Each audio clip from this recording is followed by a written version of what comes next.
Good day, YouTube, and welcome back to another episode of Crusader Kings 3, The Rise of Ireland. So, we're gonna leave off exactly where we finished last time. So, right after we conquered this little section here. If you're interested to see exactly what happened, make sure you check the first video.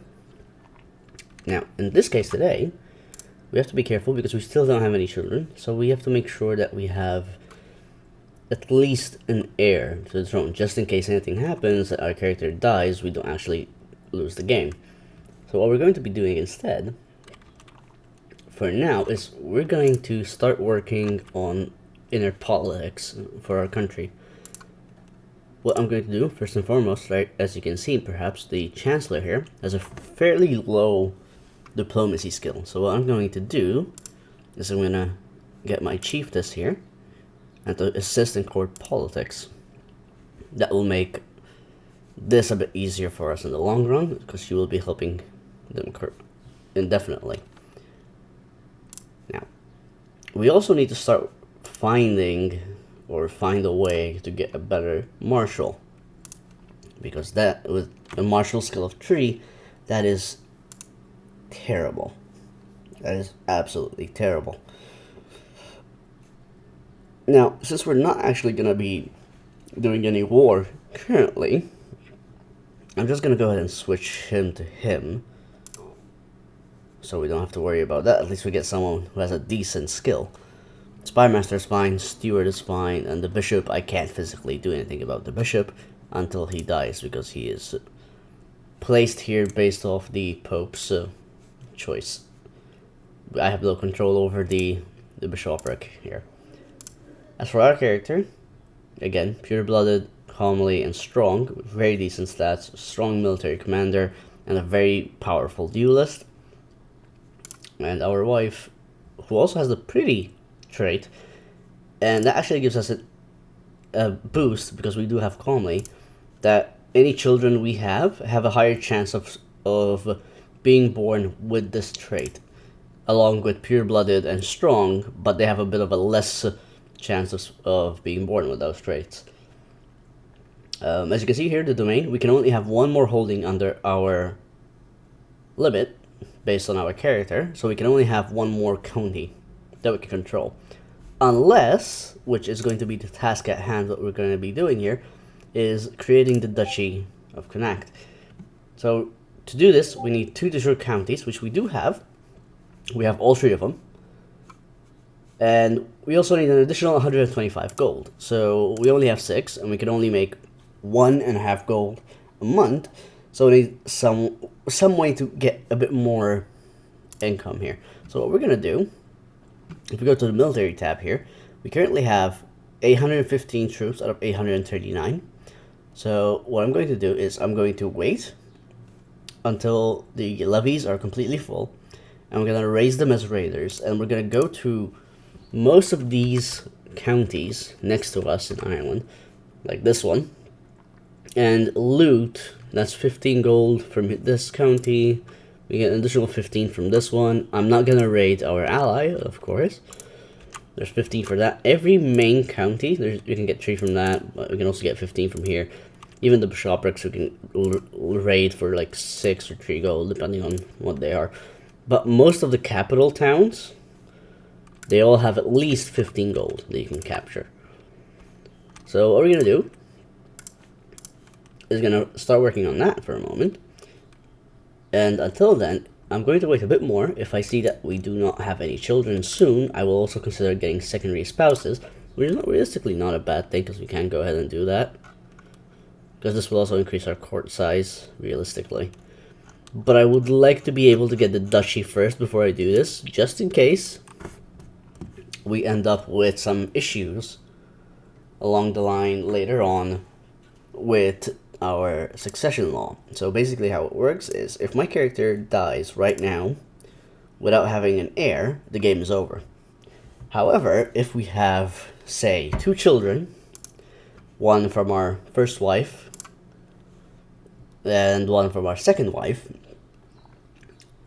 when my character does die, the land is split. So the firstborn will take the capital, and probably Mayo over here. And the second born will take Brienne. And I will basically lose that county, so I have to fight over it again and retake it. Unless I create the duchy of the county. So if we go to here, from the de jure, we can go to the Duchy of Connacht. And as soon as I have the duchy down, if my character dies, only one title will be passed down, which is the duchy itself, to the capital.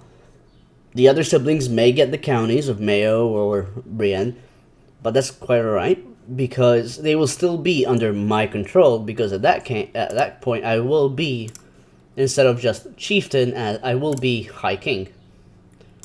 High Chieftain, sorry. Similar to this character here, who also has a throne over down here. So, he currently might be my biggest threat to deal with. Unless I can take Ulster, but I don't want to take this too early, because this is very close to Ivor's Boneless. So I would like to expand south, first and foremost. Luckily for me, I don't have to worry about the de jure title, so I don't need a claim to take any territory, unlike, for example, the English here, who need claims on counties to be able to attack and take over certain areas, because they have a feudal government.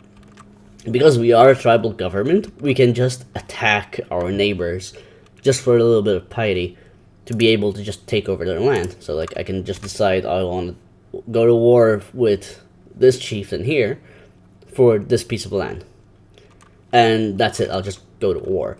Whereas if I was perhaps the king of the petty king here of Wessex, and I want to take over Devon here, I have to get a de jure claim for it, then be able to pay the fine, which is usually fairly costly, to be able to then go to war and actually take over that land. So that's going to be a while. Now, the good thing about it right now is I can notice that if you go to here, Ivor here is currently at war with Northumbria, Mercia, and Wessex, also East Anglia inclusive. So most of his troops and warriors are down here fighting here. So I am safe to expand if I really want to. So I can just go declare war, conquer county. They are completely inferior to us, even though they have more champions, because they have so much less in terms of troops. Now, I could also get my ally to help me, if I wanted to. He'll help me with an additional 220 men. However, that does cost prestige, or fame, to be able to call him into the war, which I currently can't afford, basically. So, for now, let's just focus on our internal politics before we start expanding any more. That way we don't get stuck or broken down just internally, basically.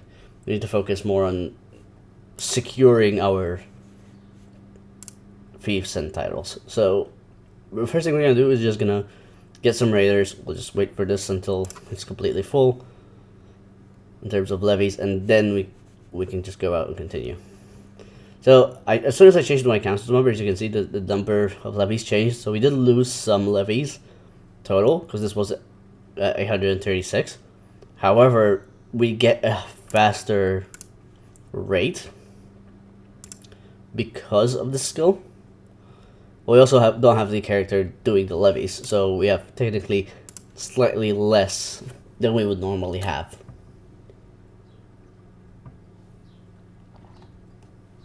So as you can see, it's completely full. So we're going to pause that real quick. I'm just going to raise all as raiders. So my army will be here. And I do not want to command this army because they are raiders. So instead, I'll just send my next best character. So let's see, Chancellor, Steward, Champion, sure. We'll send this champion to command the raiders. And what we're going to do is, we're going to go down here. Raid south, go right around, up to here, and then back. If that allows us to do so. Unfortunately, we're not really sure if that's going to be possible, because we don't know if we're going to have that many troops at the end of it. We have to worry. Of course, they can defend against us. They can raise their own levies to try and fight us and stop us from raiding, that sort of thing. So just wait, get that going, and hopefully make some form of cash. A champion has arrived. 11 Marshal? Yeah, sure. We'll recruit to your court. Thank you. That gives us an additional champion, which is very nice. There he is. But I'm gonna actually ban my Marshal from that. So that way we don't have to worry about having champions. I'll actually go ahead and change my commander. And let's see if I can get this. Where is he? The new guy, you. To lead this army.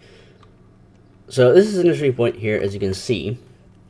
This is something that happens from time to time. As this specific one is a new claimant. So my Chancellor,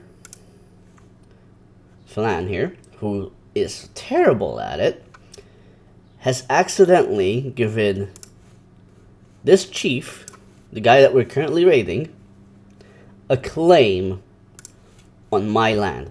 So if this guy really wants, he can just go to war with me to take my capital, because now he has a claim on it, basically.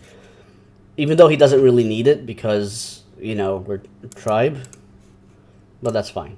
So as you can see here, we raided that. We got 3 gold out of it, so we're going to move down here. We're going to try and raid some more. We can have a maximum, with our current army, a maximum of 83 gold here. So some small things that's happening over here we can get, just not that important. That's the bar here, so as that's full completely, we'll have the entire raid. As you can see, we're slowly losing troops as we go. The attrition could be a thing. Defenders in general are a thing. Now, as we're raiding, you may capture prisoners, as you can see. So we currently captured this character. So he is in this court. I'm not sure exactly what he's doing. Terrible stats, nothing too important. I don't think, yeah, he's not gonna accept. It's not an important character. We can negotiate to release him, we can execute him, we can torture him if we want to, and we can just put him under house arrest. For the time being, I'm just gonna not worry about him. I'm just gonna keep him here, just to mess with this guy's court. So him having one less character, basically, he's gonna be a bit weaker against us. So I'm just gonna leave him here, continue what I'm doing, and then after I'm done raiding and sorting everything out, I can just go ahead and just release him or negotiate a release. So as soon as my troops come here, we'll start raiding here. We'll be taking an additional 15 gold from here. As you can see, currently we're sitting at 18. And as the army gets smaller due to raids and me losing soldiers and that sort of thing, because we're currently losing the attrition, because we're losing 7 soldiers a month from attrition, basically. Oh, that's great. So my wife here, as you can see, Chiefess, is pregnant, so we're gonna have an heir very soon. So that's great news. More prisoners, that's nice. We'll go move over to this shop right here. So is this an important character in any way? No, it is not. Again, more important character. I don't have to worry about it yet. I'll just finish raiding and then we'll sort that out. So at the same time, while I'm doing this, we have to keep an eye out over here. Make sure that no one is actually raiding us at the same time. So that will keep us... I don't want to lose troops, and I don't want to lose gold from being raided. And as the same way that I can capture prisoners when I raid, they can capture prisoners when they raid me. So apparently here, at one point, we captured a lot of people, actually. Hold up. So yeah, we imprisoned a lot of people here, as you can see. Even though it didn't always show up. So at one point, we also captured the chiefess for this guy here. And maybe their child as well? No, it's not their child, but he's asking for ransom. So he'll pay us 25 gold to release his wife. So I'll just go ahead and accept that. I'll take gold with ease. I'm not that worried about that. Am I still rating this? I am still rating this. 9 days left. So I'll unpause this. Oh, he's gonna send troops out to attack me. Finish the raid and try and get out if possible. It's not gonna be happening apparently. So for some, they have a slightly better commander just because they have more champions and they have men-at-arms, which means they're going to be strong. And they're sending raiders, as you can see here. They're going to try and raid me. Now, if we do lose this fight, which we might, the gold that we've captured along the way, we might actually lose some of that as well, or all of it, just from being raided. So he's taken 39 gold.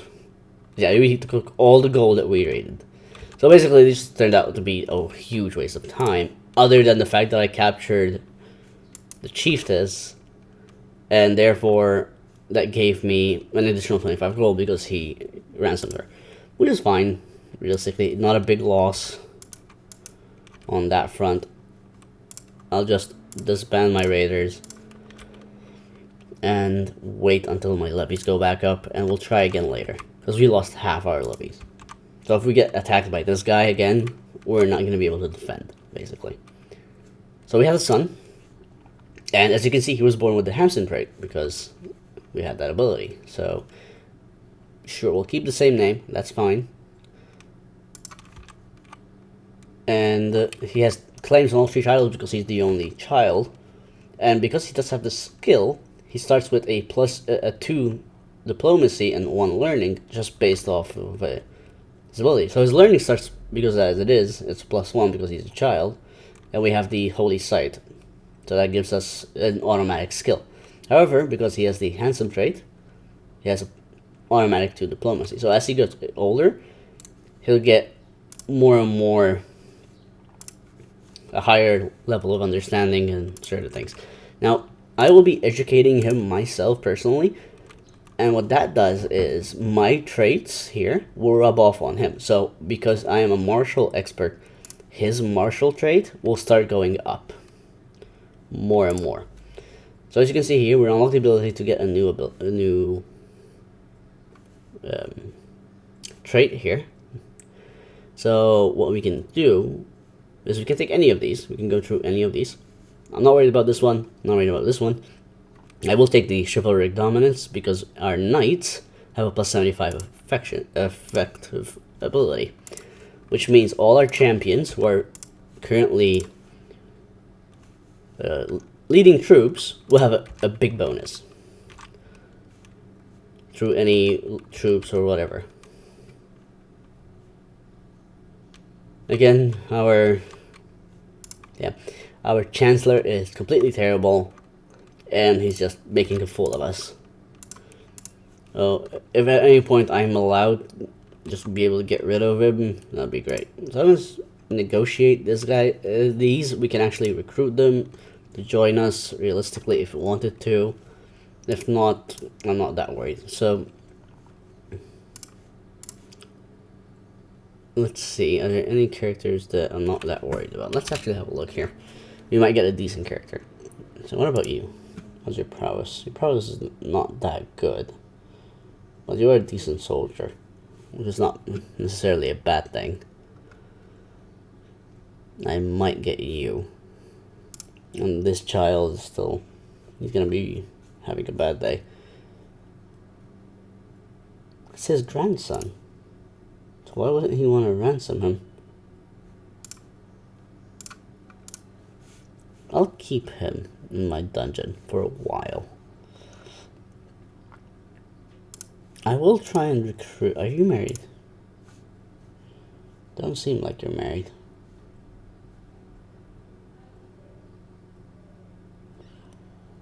They're malnourished because they are in the dungeon, which is the thing. Let's try and recruit you because you're a decent combatant. Because we can just go here and put you as our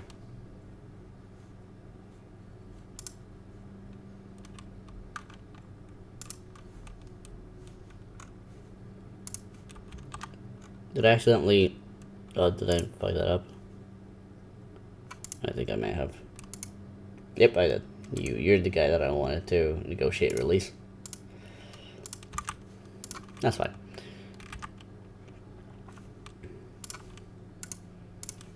So he automatically joins my force, as you can see here. So we're just going to force him to be our champion for a while. We're getting a decent amount of gold. We could use a lot more. How's my troops? Troops are slowly getting up. As you can see, the martial level just went up. We can now get 955 just because our control of this area is getting higher. So our levies are going back up because due to the low control, our levies are taking a penalty, as you can see here. So, okay, so this is interesting. Ivar here lost against these guys here, so that is something to take into consideration. He's trying to do some things, apparently, and failing miserably.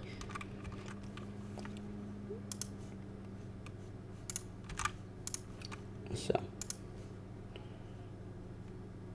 this is going to take him a while, again, to get any older, as you can see. But I'm not that worried about it. It's just a small process. It's just going to take a few minutes. So whatever we're going to do is, again, levies are completely up, raise our raiders. And I'm not going to go back to here because they're still completely looted, as you can see. So we're going to go this way instead. So let's go to anything that has a torch on it is already looted. So there's actually nothing to loot here currently. So just disband these. We don't need them. We could create men-at-arms, but that means we have to pay prestige we don't currently have. So we just need to wait until we get another set of cash here. So our bishop here actually likes us, so he'll actually pay us because he's endorsing us. So our little task here of swaying him is not that important anymore, so we can just go ahead and abandon that. So what's this? So this guy, an unworthy challenge. Okay, so simple footman, a fool for stepping onto the training field. Although he seemed no threat at first, it quickly became clear that he would be unable to stop his wild and vicious strikes from hurting me. Disarming him suddenly became a matter of life and death. Okay, so he's a very strong one-on-one character to fight, realistically. However, his martial is not that good. But he has some other decent stats all around. He's not the best, but he is from a member house. So what I'm going to do is I can actually ask him to join, or I can do this to give them an honor boost, so I can get a bunch of prestige and a bunch of piety. But for the long run, I think it might be better to have a commander that's actually really good in prowess, just in case they do one-on-one combat. So I'm just gonna add him to my court, go to my champions, and have you over there, because the champions here, their base stat is gonna be their prowess, which is a strong thing for knights, basically.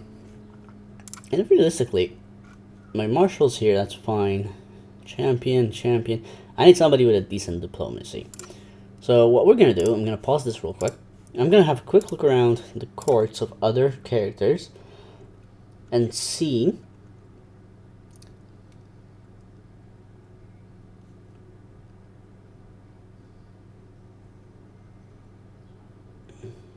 so this is his son. It's not going to help me.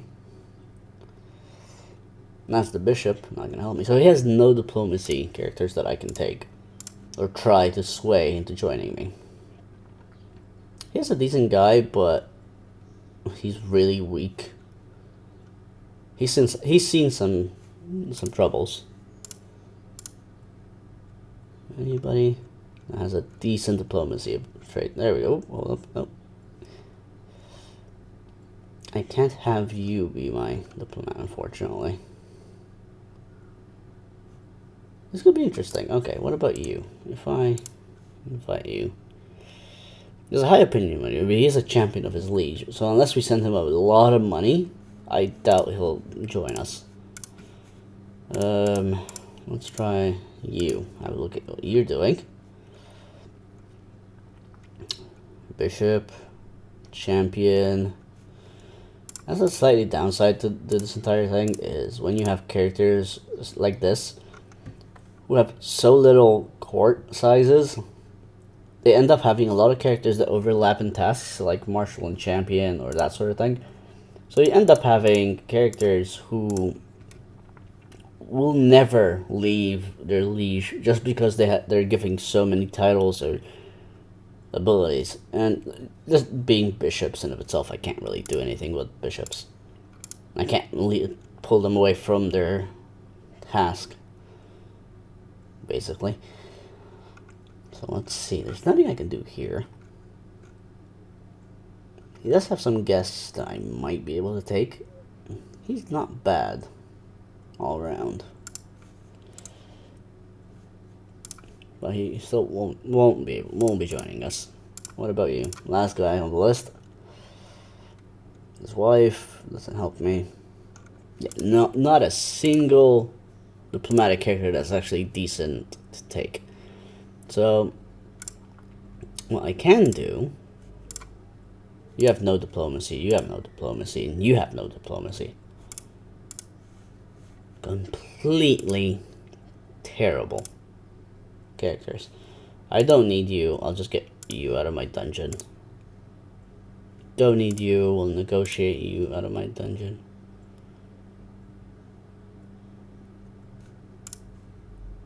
Just leave. As for you, you are the grandson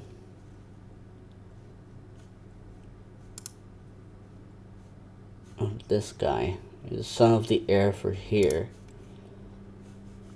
I'm going to keep you because if you die, he becomes the new chief here, and then he'll try and ransom my son. So let's try and kill you.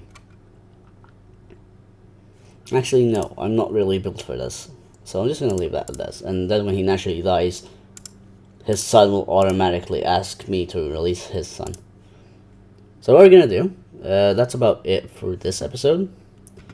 What I'm going to do next, for next time, hopefully, is we'll focus more on raiding. Try and get the duchy up and running. And when we have the duchy sorted, we can actually start focusing on expanding some more. Preferably to the south, so we might move to Enos here and Thomond. If not, who are you actually fighting right now? All three of these guys.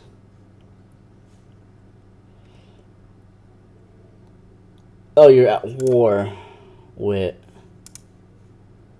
him, but you're allied with him. So this is coincidentally just these two guys here both went to war with this guy immediately. So he managed to defend against these two, but is failing against this guy, by the looks of it. Currently in terms of war score. Which is interesting. Which is very interesting. Actually, he's being sieged by this, and that's not going to take long for him to completely lose the war. So Ormond here is going to take over this land. What are they fighting for? The Earldom of Thomond. Oh yeah, they're fighting for this. So if he does lose, he'll still be chief of this little area here. So that's interesting. But anyway, that's it for this episode. I hope you enjoyed. I'll leave a link to the previous episode if you haven't seen it yet. And of course, for future episodes, it will be hopefully put up daily if possible, or every couple of days. No fixed schedule yet, but we'll see how it goes. Thank you again for watching. I hope you enjoyed, and I'll see you again next time.